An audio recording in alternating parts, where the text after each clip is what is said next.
TDP మళ్లీ అధికారంలోకి వచ్చాక సీనియర్ నాయకుడైన యనమల రామకృష్ణుడు మునుపట్ల మీడియా ముందుకు వచ్చి మాట్లాడటం చాలా తగ్గించేశారు.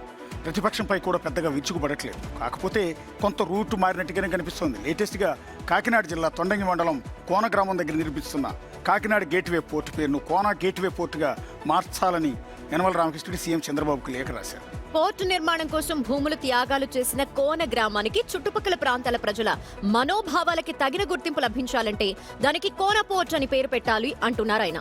ఇప్పటికే Kakinada deep water port, Kakinada anchorage port ఉండటంతో కొత్త గేట్వే పోర్టుకి కాకినాడ పేరు పెడితే పరిపాలనా పరంగా వాణిజ్యపరంగా గందరగోళం ఏర్పడే అవకాశం ఉందన్న అంశం ప్రస్తావించారు.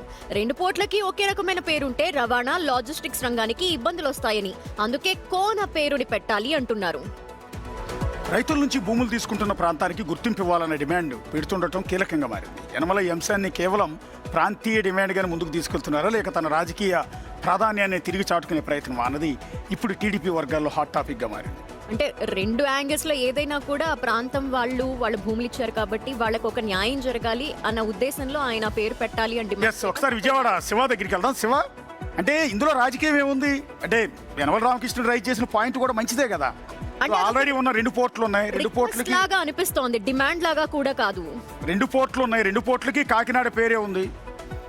ఎస్, రెండు పోర్టులకి కాకినాడే ఉంది కాబట్టి ఆయన చెప్పిన దాంట్లో కూడా చాలా ఇంట్రెస్టింగ్ పాయింటే కనిపిస్తుంది. అవును, లాజిస్టిక్స్ పరంగా రెండిటికి ఒకటే పేరు ఉంటే కన్ఫ్యూజ్ అవుతూ ఉంటారు. ఎక్కడి నుండి ఎక్కడికి పంపించాలి అన్న కన్ఫ్యూజన్ పంపించే వాళ్ళకు కూడా క్రియేట్ అవ్వకూడదు. సో బిల్స్ కూడా కొంత క్లాషెస్ వస్తూ ఉంటాయి రెండు ఒకే పేరు ఉంటే.